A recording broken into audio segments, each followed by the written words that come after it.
রাতে যে আমরা পড়বো প্রস্তুতি নিয়ে আছে, তারপরেও পরীক্ষার আগে রিভিশন দেওয়া উচিত, কিন্তু এই 1 ঘন্টা কারেন্ট থাকছে, 1 ঘন্টা থাকছে না, এর মধ্যে ভালোভাবে প্রস্তুতি নেওয়া সম্ভব হচ্ছে না, যার কারণে কালকে পরীক্ষা দিয়েছি। তারপরেও আমি আশা করেছিলাম আর একটু ভালোভাবে, এই বিদ্যুৎ না থাকার কারণে আমরা ভালোভাবে রিভিশনটা করতে পারছি না। দিনে হয়তো বা আলো থাকছে, কিন্তু কারেন্টও থাকছে 1 ঘন্টা 2 ঘন্টা, কিন্তু দিনে তো পুরোটা কমপ্লিট করা যায় না। রাতে পড়াটাই আমার কাছে বেটার মনে হয়, কিন্তু এই কারেন্ট না থাকার কারণে ভালোভাবে প্রস্তুতি নেওয়া সম্ভব হচ্ছে না। আমাদের দামোদর উপজেলায় কারেন্ট থাকছে আধা ঘন্টা মাত্র, এর ফলে আমরা কিন্তু পড়াশোনা ঠিক মতো করতে পারতেছি না। রাত্রে যে আমাদের যে রিভিশনটা আমরা করতে পারতেছি না। আমাদের পড়াশোনায় যে ব্যাঘাত ঘটাচ্ছে এটা আমরা কখনোই আমরা ঠিক করতে পারবো না, কারণ আমাদের সামনে এসএসসি পরীক্ষা দিচ্ছে। এই পরিস্থিতিতে চলা খুবই কষ্ট বাচ্চাদের জন্য, কারণ তারা পরীক্ষা দিচ্ছে, যেমন গরম পড়ছে, লোডশেডিং এর সেরকম সমস্যা, ওরা তো পড়াশোনা করতে পারছে না। গরমে তো এক কষ্ট হচ্ছে, বিদ্যুৎ না থাকলে পড়বে কেমন করে? এখন তার সেই দিন নেই যে হারিকেন নিয়ে পড়াশোনা করবে, খুবই ওদের কষ্ট হচ্ছে।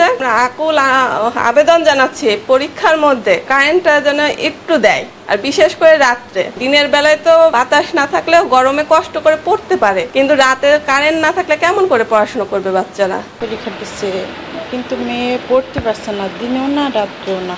দিনেও যেমন কারেন্টের সমস্যা, রাত্রেও সমস্যা। তো গরমে মেয়ে পড়ছে না, এখন তো রেজাল্ট তো ভালো হবে না। এখন পড়তে না পারলে কী করে রেজাল্ট ভালো হবে? দিনে রাত্রে ধরেন সারা রাত্রে 2 ঘন্টা কি 3 ঘন্টা কারেন্ট থাকে, দিনেও একই সমস্যা। আমাদের এলাকায় যা পরিস্থিতি কারেন্টের, তো খুবই অসুবিধা। যেমন রাত্রেও তো কারেন্ট থাকছে না, বাচ্চাদের লেখাপড়া, সামনে এই যে এসএসসি পরীক্ষা শুরু হয়েছে, আমাদের বাচ্চারা পরীক্ষা দিচ্ছে। এই অবস্থায় আমরা কিভাবে চলব? আমরা যে দুর্ভোগের মধ্যে আছি, যে সারাদিনের ভিতরে 1 থেকে 1.5 ঘন্টা আমাদের কারেন্ট থাকছে, আমরা সারাদিন এই হাত পাখা নিয়ে বাতাস খাচ্ছি, এতে আমরা খুব দুর্ভোগের মধ্যে রয়েছি। বর্তমান পরিস্থিতি আসলে অত্যন্ত ভয়ানক। আমার জানা মতে আমি যতটুকু দেখলাম, আজকে সারাদিন সকাল থেকে এ পর্যন্ত 3 ঘন্টা বিদ্যুৎ ছিল না। আর এমনিতেই সব মিলে ব্যবসা বাণিজ্যের যে অবস্থা, তাতে করে বিদ্যুতের ঘাটতি, সব মিলে বিপর্যয়, বিদ্যুতের এক পর্যায়ে বিপর্যয়ই বলা যায়। তো আসলে এটা আমাদের কাম্য ছিল না। বর্তমান যে অবস্থা, তাতে করে অনেক সমস্যার ভিতরে আমরা আছি বিদ্যুৎ নিয়ে।